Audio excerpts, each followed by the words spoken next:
Astronauts to the moon.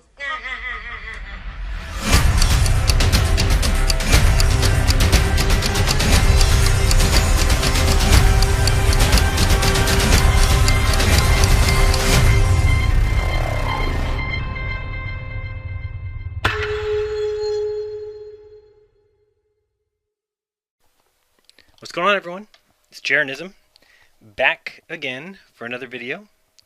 Today talking about the biggest deception that there is. In my opinion, it all kind of revolves around this one. And so I think it's time that the scientific priesthood gets called out. And it's pretty obvious that the journalists aren't going to do it. So, in steps me. I'll take care of it. I just can't take any more of these brain-dead followers and promoters and preachers of science acting like it is this ever-advancing, knowledge-increasing, superstition-shedding epoch or pinnacle of human intellect, when it simply isn't. It's not even supposed to be. As an example, here's somebody I'm not very fond of. Let's listen to the great, powerful savior of all of us who brought science for us, Neil the douchebaggy Tyson, as he shows us all what science has become. Take it away, Neil. Characteristic you value most in yourself. I like, and I've worked hard at this, the ability to just speak something that is so fundamentally true that it's not subject to your opinion about what I just said. That gets an absolute. That gets right into the center of any conversation, and then I can walk out and let that be the it's not, well, you think that, but I think something else. Then why even have the conversation? Then there's an old saying: in the universe, there are the laws of physics, and everything else is opinion. Everything else is opinion, huh? Well, I have an opinion. I think the world would be a better place if you fell out that window behind you. And I'm pretty sure that it would also match perfectly with the laws of physics. So, might be right up your alley. Let's define science real quick and see if he even understands it, since he can just walk out of any conversation and he can decide why even have the conversation. Oh boy. How about science? The intellectual and practical activity encompassing the systematic study of the structure and behavior of the physical and natural world through observation and experiment. Neil, when's the last experiment you did? I mean, besides the current test you're running to see how big your head can get. It is kind of funny, guys, when somebody is so hateful towards God, or the idea of God, that they just made themselves God. No one is impressed, Neil. Newsflash. Shut the hell up. I don't care what you think of the new Pluto fake pictures. I don't care what you think of the new Earth fake pictures. I don't care what you think about anything. So, just trying to point out here what you've done to science by giving yourself a get out of jail free card. Whatever you say is right, Neil. How dare I question you? So many of you have heard me talk about Tommaso Campanella before. Awesome writer. And he went by what he saw, and he thought great things, and he actually paid for his opinion, paid dearly, 27 years of jail and torture on behalf of the Catholic Church. And he said, even at the end of it all, that to go through life we need two books: the Book of Life and the Bible. Now, even he was smart enough to understand that the Bible has been changed, it's been altered, it's been mistranslated, it's also allegorical. So lots of reasons that one shouldn't take it as the Word of God. I understand many of you do, and that's up to you each individually. To me, I just don't see God as giving us a book when he knows that some pretty stinky human hands have been all over it. I do remind you, as always, don't trust me. Please don't trust me. Because I can't stress enough that you guys should be out there looking and testing and researching, and that's how we find the truth. I mean, listen to everything, take every single thing in, and then put it through your personal filter. I mean, I'm a big believer in freedom, and definitely freedom of religion. Whatever you want to worship or believe in is up to you. A lot of people ask me my stance on the Bible, and it's simply that I believe it to be inspired, but no more than if I felt that I had a little conversation with God and decided to sit down and write it out. Does it mean I should write a book for everyone to read? Probably not, because I'm human and I'm going to make mistakes, and I think they did.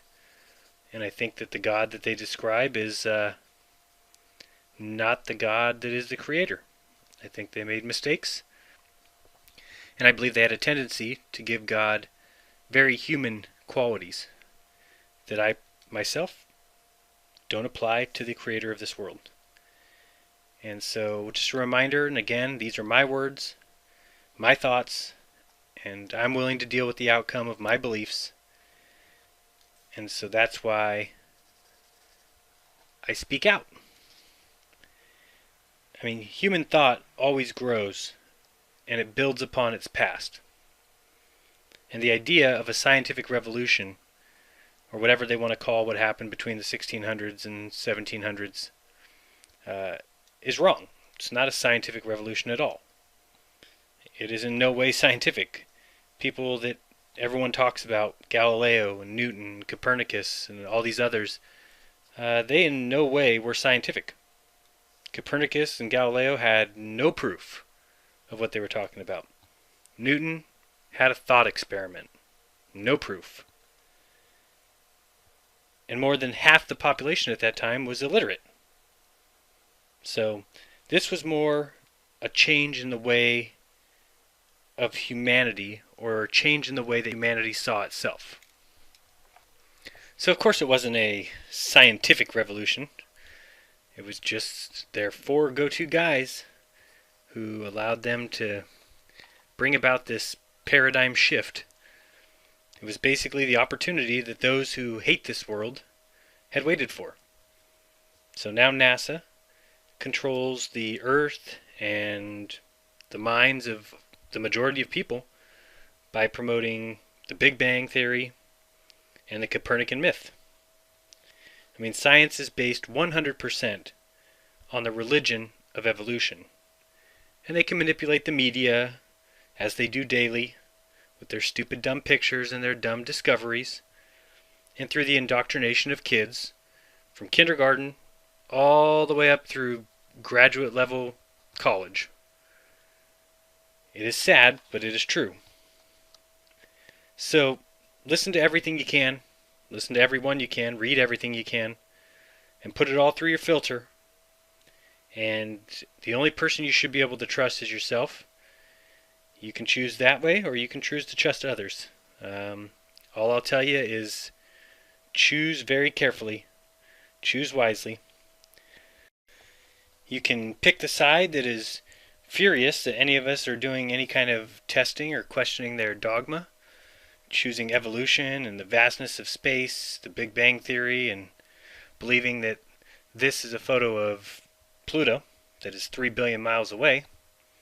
Or you can believe in the beauty and splendor of the world, and the miracle that is life, and the truth that is in your sight, and the truth that is in your mind, and the adoration of creation. So, the choice is all yours. In this video, I wanted to talk a bit more about the scientific bullshit that we are fed, and then we're going to talk a little bit about curvature. And from there, I want to update you on our laser test and show you a new little toy I have. And lastly, we'll talk a little bit about a possible collaboration weather balloon experiment and see if anybody's interested in doing that. We also can make fun of Pluto's pictures and NASA's bullshit excuse for another picture of Earth. Now we have two. Wow, thanks NASA. $1 trillion for 2 pictures. I'd say they made out pretty good. You can see on the screen here, this is another wonderful picture from New Horizons. Pluto and its little moon, or big moon, which just looks exactly like our moon. Guess they're over being creative at this point. But next you'll see what happens when you search Google for Pluto. And you can see that all these planets before, you can see they were really close. Basically, it was a sphere, and that's it. They've had every other color. It could have been blue, could have been green, could have been yellow. Let's watch these losers as they got to see Pluto. Okay, copy that. We're in lock with telemetry with the spacecraft. Jaw-dropping. Awesome. Amazing. Just watching the science team react to the images of Pluto and Charon, and even Nixon Hydra. We thought that the best thing about this mission were going to be the things that we had never anticipated, and that's certainly been borne out. Sharon started the day. It was before I was up, we were getting the data down.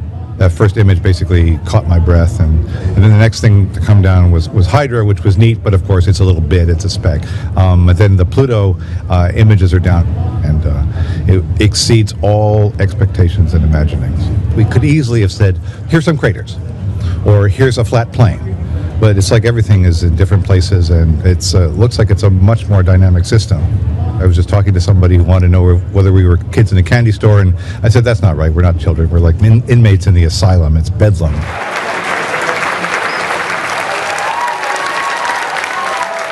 This is what we say, planetary exploration brings out the best in us. These missions do stuff that no one else, you solve problems you've never solved before. I mean, this is, we got pictures of this other world. People have talked about my whole life. You're seeing this world revealed. These are shores that we've never seen.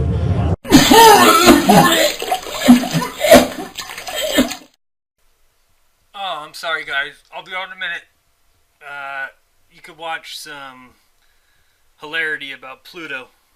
Sorry.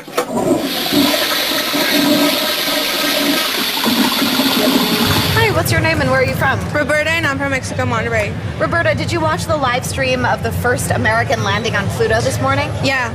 Where were you when you watched it? I was shopping. I watched it on my phone. Oh, cool. What did you think of it? It was really weird. I didn't expect it, so I would Was it exciting or a little scary when he took off his helmet and did that little fake out and held his breath when he first landed? I was scared for him, really. I was just how is he doing that?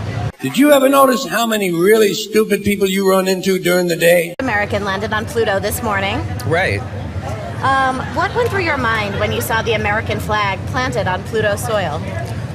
There's a couple of things that went through my mind, actually. There's a huge accomplishment, being that this is the first time we've been able to take pictures on the planet Pluto, but also being able to realize just how close we are to discovering so many different things throughout the world and throughout the country.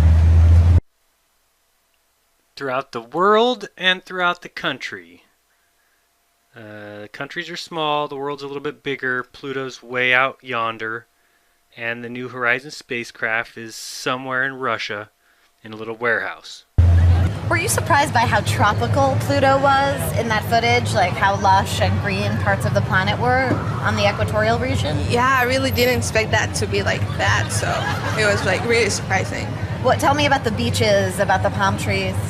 They were really green, and the water was weird, so I mean it was Pluto, so it was red water. Yeah, so it had to be red water, of course.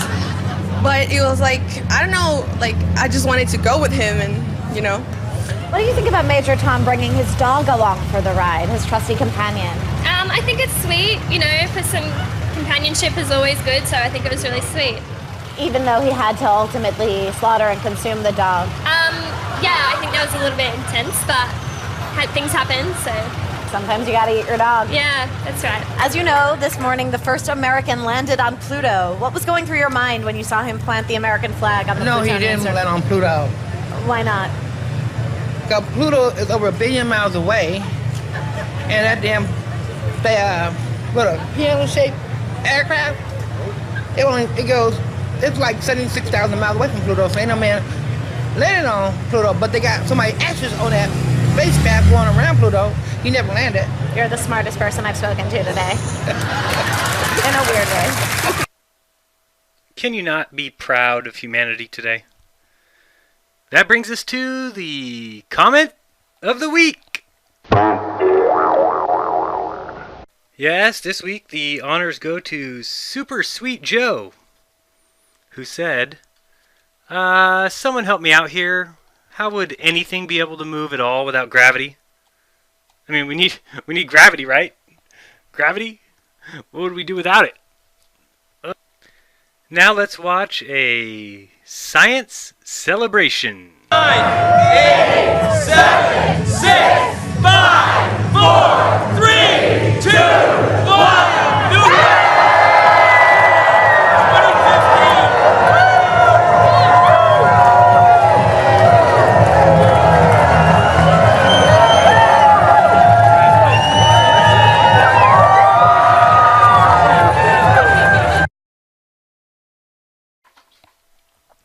Hey, how about this? For the first time in 43 years, NASA releases a second picture of the place you live.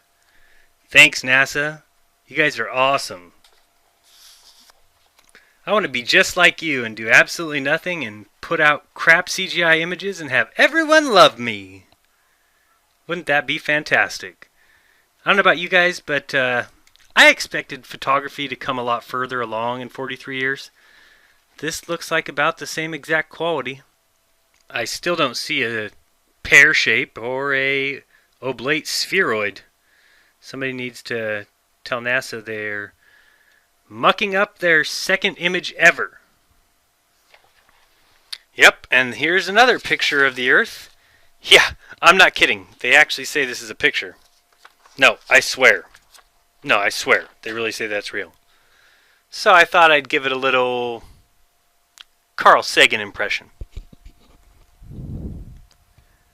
There, in the distance, vulnerable, Earth, hung from nothing, like a worthless speck, like each of you, a product of evolution, random chance, worth nothing more than a caterpillar.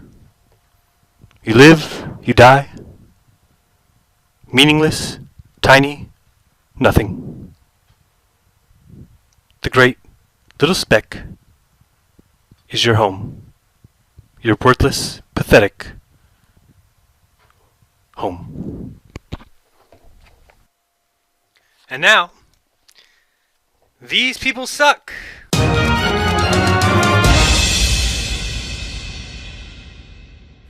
This is just a little opportunity I have to point out to you some companies or people that truly suck. Well, don't worry. Don't worry. I'm not going to do what you all think I'm going to do, which is... Look out! Yeah, I'd like to introduce you to Romain Jerome. Oh, what a company, let me tell you. Romain Jerome specializes in watches and fine pens, other such great gifts. And they have one thing unique about most of their items. This here is a Moondust Hannibal Lecter tourbillon watch. Yes, it goes for about $150,000 and includes Moondust. This here is a Moonfighter black metal fountain pen. It also contains Moondust, but it's only $1,848. If anybody spends money on this crap, they got problems. Here's another Moondust watch. Like I said, real cheap. $150,000. Head on over to Romain Jerome if you feel like bombing their facility. I mean, if you feel like buying a watch. Comes with a certificate of authenticity that says they certify that it's Moondust, so you know you can trust them. You know, Moondust came from the same place where Buzz Aldrin and Neil Armstrong went. And if you notice something weird about this image, so did I. It's from National Geographic, but it looks like it's clear as can be that that Earth is pasted right on top of the image. So, with the magic of Picasso, do a couple little moves of the dial, and voila. Nice job, NASA. Nice job, National Geographic. You and Romain Jerome suck.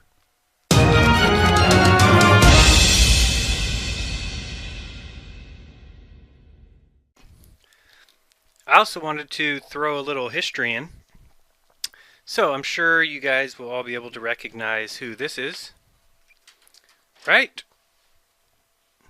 Of course you do. That is none other than Cristobal Colon. Not the name you recognize, I bet. Yeah, Cristobal Colon is certainly not worthy of a day of reverence or a holiday, as he's given here in the United States. His name, Christopher, means Christ-bearer, and often they tell us that his journals are lost, but you can still find them. Here's an entry from one of them. The Indians are so naive and so free with their possessions that no one who has witnessed them would believe it. When you ask for something they have, they never say no. To the contrary, they offer to share with anyone. They would make fine servants. With 50 men, we could subjugate all of them and make them do whatever we want. Cristobal Colon. Yep, in school they made sure they told us the important parts. Christopher Columbus sailed the ocean blue in 1492 and discovered America, and that he proved that the earth was a globe. They left out the other parts, like Columbus began rewarding his lieutenants with sex slaves, particularly young girls who had been forced into sexual slavery. In a letter to his friend, Columbus remarked upon how girls between the ages of 9 and 10 would be used as currency. 100 castellanos are easily obtained for a woman as far as a farm, and it is very general, and there are plenty of dealers who go about looking for girls. Those from 9 to 10 are now in demand. Cristobal Colon. So when Columbus returned to the New World, he made sure he was armed this time, and upon his arrival he demanded that the Lucayan people gave his men food and gold and allowed them to have sex with their women. And when the Lucayan refused, Columbus responded by ordering that their ears and noses be cut off, so that the now disfigured offenders could return to their villages and serve as a warning to the others. Good. Moral of this story is you'll start to see how the owners of this world are very careful about who they select as their heroes. Copernicus, Galileo, Cologne. Yep, all Freemasons. And you also notice that Christopher Columbus has his own holiday, while the presidents have to share a holiday. Does this seem like somebody that we should be celebrating every year? I think not. You'll see here I'm entering it into Google, Cristobal Colon, and you'll see that he comes right up. Let's look at a couple other little factoids. On his second trip to the New World, Columbus brought cannons and attack dogs, and if a native resisted slavery, he would cut off a nose or an ear, and if the slaves tried to escape, then he would burn them alive. Other times he sent attack dogs to hunt them down, and the dogs would tear off arms and legs. And if the Spaniards ran short of meat to feed the dogs, then the Arawak babies were killed for dog food. Columbus's acts of cruelty were so unspeakable, so legendary, that even his own day, that Governor Francisco de Bobadilla arrested Columbus and his two brothers and put them in chains and shipped them back to Spain to answer for their crimes. But the King and Queen of Spain, their treasury now filled up with the gold, pardoned Columbus and let him go free. Actually, one of Columbus's men, Bartholomew de las Casas, was so mortified by Columbus's brutal atrocities against the native people that he quit working for Columbus and became a Catholic priest. He described how the Spaniards under Columbus's command cut off the legs of children who ran from them to test the sharpness of their blades. According to de las Casas, the men had bets as to whom with one sweep of the sword could cut a person in half. He says that Columbus's men poured people full of boiling soap.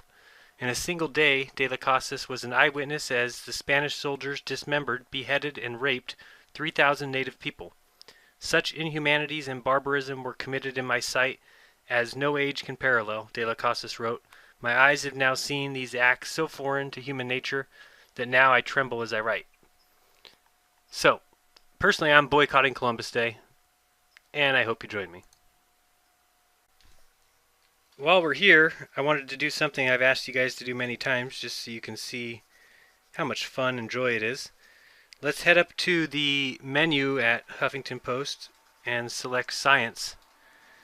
Just for laughs, let's see what scientific discoveries are on our plate for today. There's always something new, always something exciting.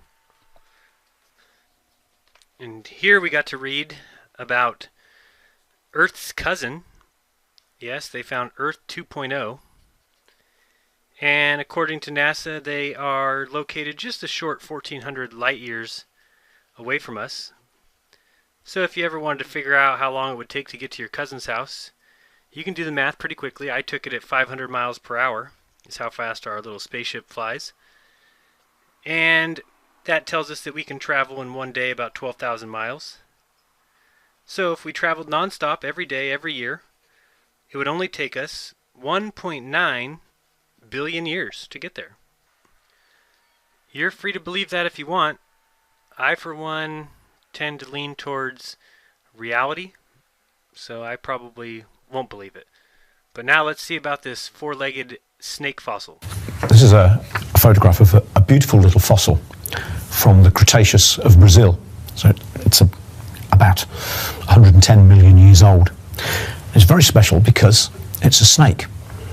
And it's a special snake because it's a snake with 4 legs.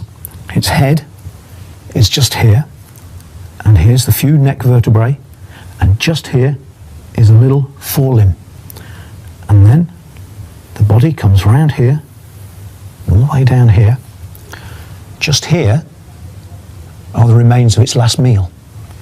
And then just behind that, here's its pelvis and 2 tiny little hind legs, all with the little toes. And then here is the tail. Now, one of the things that tells us that this is a snake is that all of the elongation is in the body, and the tail is proportionally small. Now, a snake's a very long animal, but not much of it is tail. Much more of it is the body. So that's a snake attribute. But there are lots of other things that stop this from being a lizard and make it a snake. There are some aspects of the structure of the skull and the jaws. The vertebrae have double articulations, and that's a very important snake attribute. And also, when we look at the impression of the body, the very, very fine-grained sediment that this fossil has been preserved in actually left an impression of the scales. And one of the things that snakes have is a single row of belly scales, and we can see an impression of those belly scales here. Another very, very important snake attribute. And one other final thing is that this fossil is so beautifully preserved that we can actually tell something about its behaviour, and it had snake behaviour. It ate other vertebrate animals, and that's one thing that snakes do. There are no vegetarian snakes. Snakes don't usually eat insects, they eat other vertebrates. And just here we have the remains of its last meal, and it includes tiny little bones of other animals that it was eating, probably salamanders or something like that. So it really is a fantastic, very, very rare and extremely important fossil for evolutionary studies. It tells us something about the origin of snakes. You know, personally, I cannot wait until I lose my arms and legs and just get to go around and crawl on my belly. I guess that's how evolution works. We lose our arms and legs and then we roll around on our scales. 2 points from that video. 1, I really have a problem with anybody who says evolution. 2, I'll bet $100 that guy had his pants down underneath that table. The next little gem we get is famed physicist shuts down moon hoax theorists with a intellectual tweet. Well, let's see what he had to say. See how intellectual it was. Oh, it's our best friend Brian Cox. Aren't we all happy? He already told me I'm an idiot for not believing them.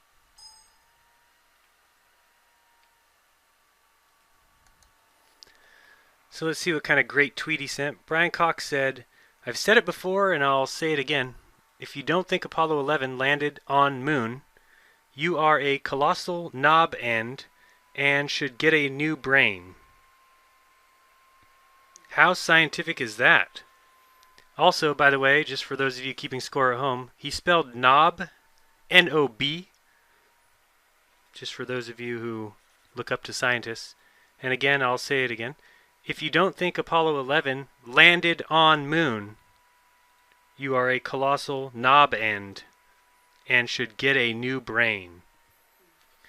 Then he was quickly backed up by everybody's favorite liar, Buzz Aldrin, who said, Professor Brian Cox is a pretty smart guy. Also, the Russians would have totally exposed it by now if we didn't land. Thanks, Buzz. You're always helpful. How many days you got left on that life of yours? I'm guessing you're getting pretty close.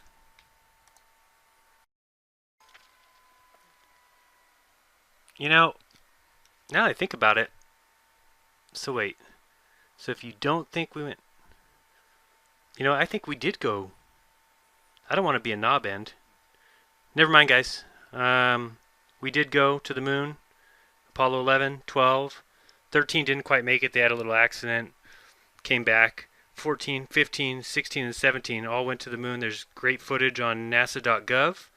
If you guys have any questions, just email me. I'll tell you all about it. I got all the data.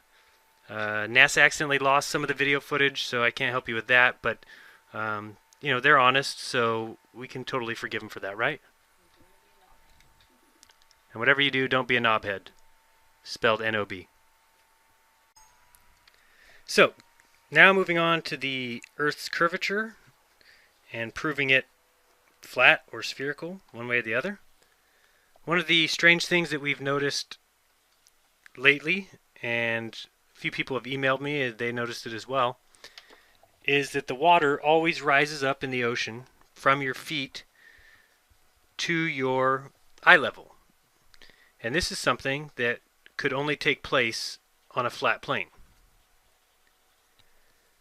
And we will see some examples of that right now. You can look at these pictures. Here's one somebody sent me from Interstate 90, looking at Lake Erie.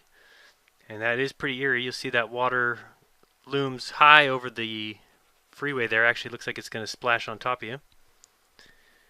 Here's another one someone sent. Pretty incredible picture there. So if you think about it, no matter how high you get, the water must maintain with your eye level. Here it looks like it's coming into a hotel or apartment. If it were a sphere, it would be able to stay down low, and as you got higher, you would be able to see further past the curvature. But since it's a flat plane, that horizon line rises up with you. You'll see here a little video a person made that I'll actually show you one I made after, that shows the mirage that happens from the reflection of the sun, which is the reason we see this like you see in front of you. Looks like a boat has gone over the edge, but really it's just a matter of many things. But I'll show you here with some movies I took. It looks like it could just be a mirage or a blur out factor, a reflection, or the fact that that water rises to your eye level. You can see here how I was just playing with my flat top table and little paper boat, and you can see the clear distortion at the bottom of the boat.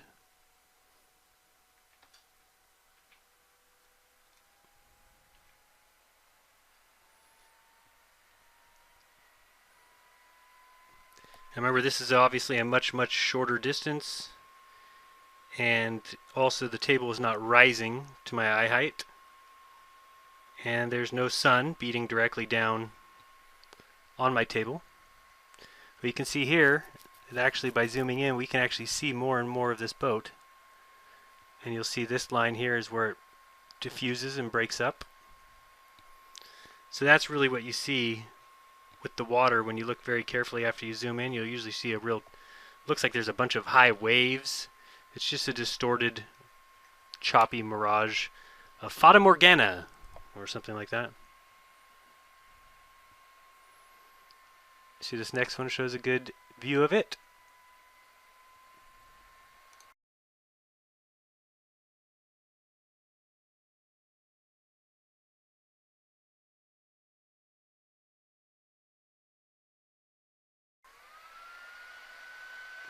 And this is the last little video I made here, just so you could see it again. Clearly there's that broken up line, the horizon line, the end of the table. Clearly breaks up into a distorted image. Awesome video footage here. You can see that's from a plane 35,000 feet up watching a sunset. Looks pretty flat from here.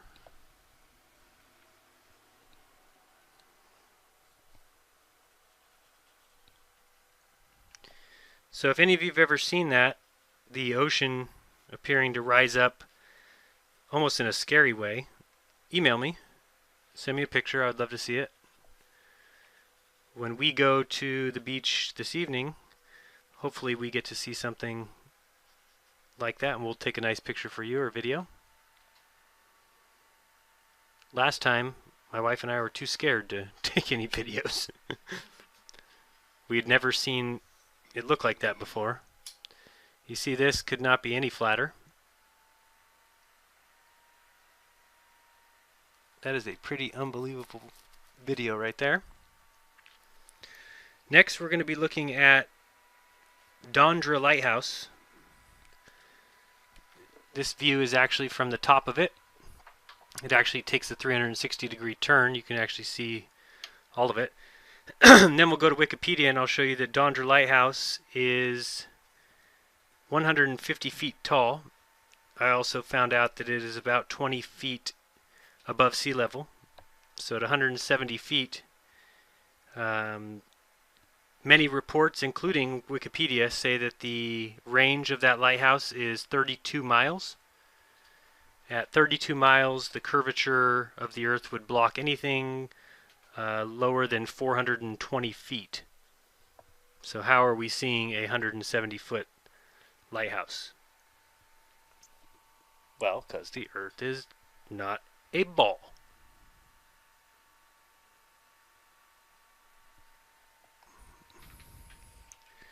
So, as I said, just this, and you can actually see off in the distance there, if you keep your eyes straight ahead, you'll see the flashing of the Dondra Lighthouse from quite a ways away.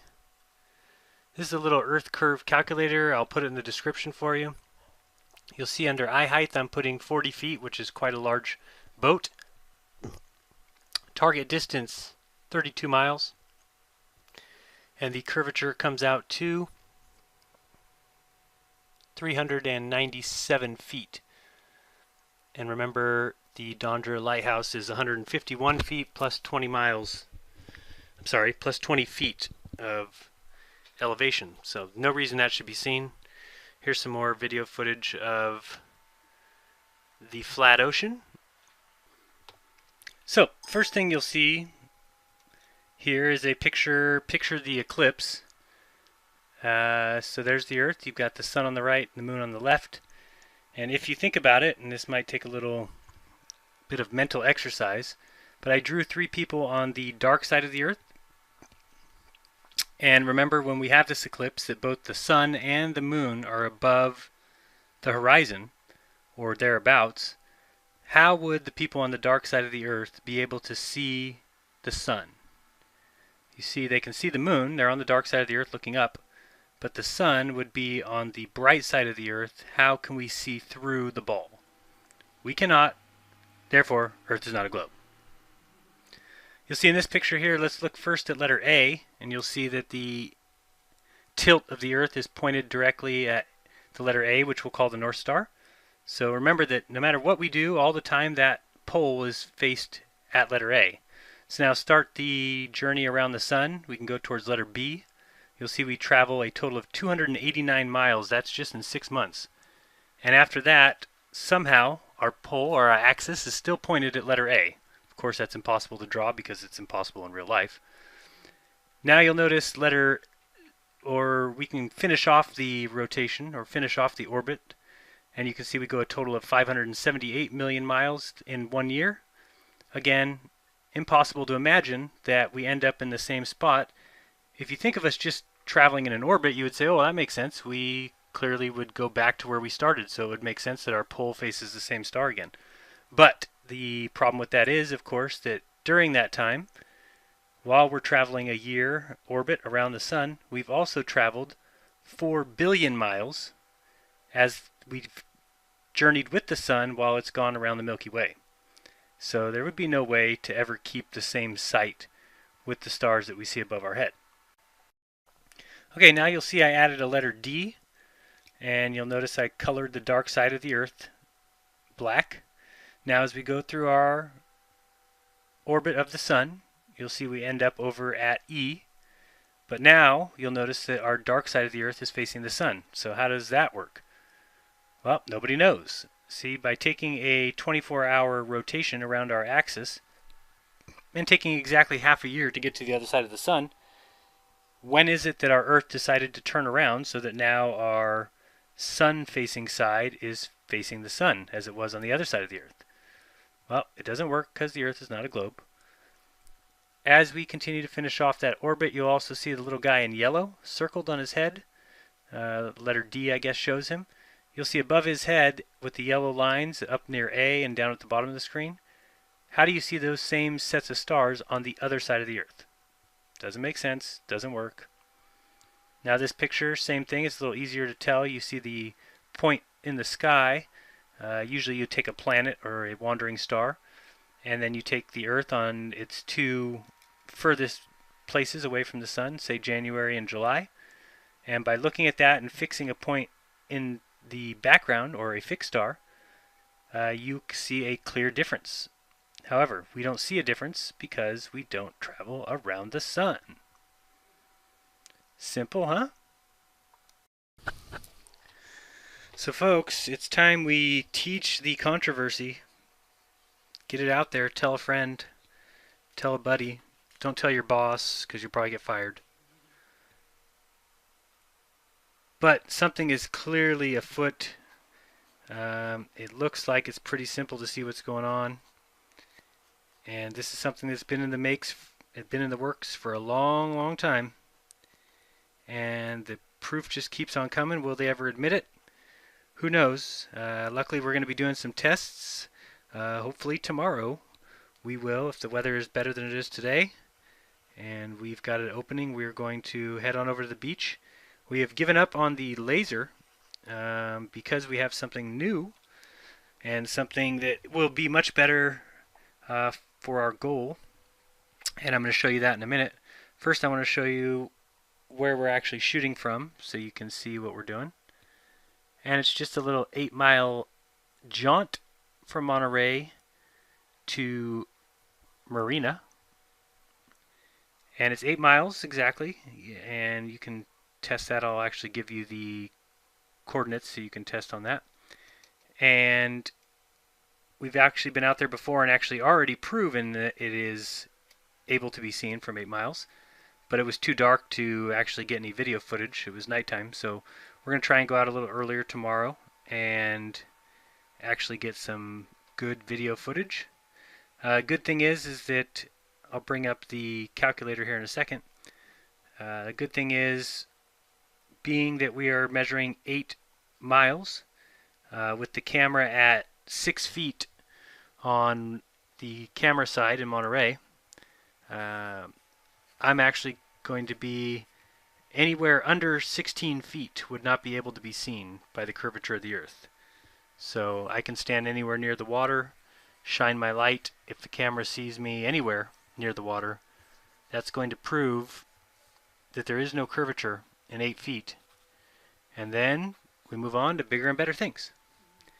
This is a little image just so you can see what it looks like from both of our perspectives. You'll see the pink arrow on the top is what my wife, or the camera side, sees from her perspective. On the bottom of the screen, you'll see from my perspective, the pink arrow on the left is where the camera will be. So you'll see me punching in here from the height of 6 feet and the target distance of 8 miles, that anything below 16 feet should be out of sight behind the curvature of the Earth. We shall find out tomorrow with my super cool new little tool. The problem with the laser was that we had a hard time getting it across long distances. The beam would usually break up a little bit too wide. And also it was hard to be seen from distances like 8 miles. We actually had an easier time seeing a flashlight, which gave us the idea of getting a portable sun. No, it's a flashlight, 6,800 lumens, which will blind you. It's pretty awesome. Here's a video of me playing with it. Trying not to break my camera or anything, but you'll see it's got a couple different modes.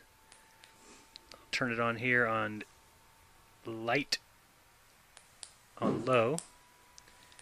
You can actually flip through it and get it to, there's a medium.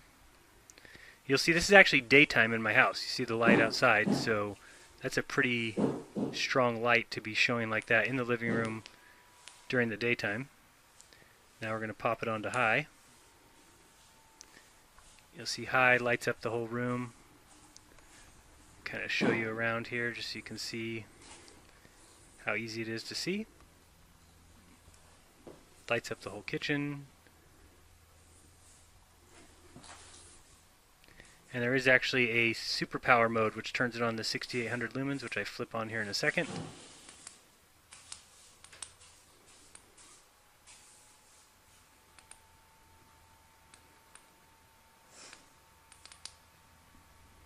There it is. And that light is just blinding, even bouncing off the wall. So with that light, we'll be able to shine it in our little black box, if you've seen that before from our last attempt. And that should light up that box as like a glowing star. If you get a telescope and look at it, it might look spherical. You can call it a planet if you want. You can land there and take pictures of it. Or not, or just call it a flashlight. So you'll see it's pretty awesome. It is, like I said, 6,800 lumens. I think it's a no-doubter in the bag. Don't pay attention to the dust in the house. That's actually, we just got done dusting, so it's just in the air. Last but not least, we have an emailer that had a pretty good idea, so I said I would pass it along and see what people think. He was thinking that we should come up with some sort of collaboration where many people decide to launch a weather balloon with a video camera on the same day at the exact same time. So what would be awesome is we could do it on a full moon, where half the Earth is obviously at night, half during the day. We would schedule it so that we all launched at the exact same time. What that would do is kind of give us a unique perspective of what everybody sees, and at the same time could prove some things. For instance, if from the day side of the Earth somebody sees the moon, or we all see the moon, or if somebody from the night side of the Earth sees the sun, those kind of things would prove a flat Earth. So I'm asking if anybody is interested. You can see the map in front of you. It kind of gives an idea of what we would want. You know, if we had another person in the United States that was interested, somebody in Canada, somebody in South America, possibly Hawaii, somebody in Africa, somebody in Europe, somebody in Australia, somebody in China or Japan and Russia. You know, so say, 8 people or so. I think we'd get a really good experiment out of it. Now, the cost is probably going to be just a real ballpark kind of guesstimate we have is about $400. That's running $100 for a weather balloon, which you could probably get one cheaper. That's running $100 for a GPS tracker, and about $150 for a video camera. So we added an extra $50 just in case or because. But that also could go down. We haven't looked into it at all because we don't know if anybody's interested. If we start to see that people are, then we can start looking at some prices and looking at some people who have done it before and see what price we can get it down to. But first things first, please email me, jeranism@yahoo, and just let me know where you're at and that you're interested and open to try that or to do that experiment. And that would be really cool if we could all get together and collaborate on something like that that would really give us a unique perspective of the entire world at the same time. So I believe that's it as far as that goes, and that's it for my video today. So this has been Jeranism again, reminding you to treat each other kindly and better than you would treat yourself, and don't lie to each other, and remember to open your mind because there's truth inside. Till next time, stay flat.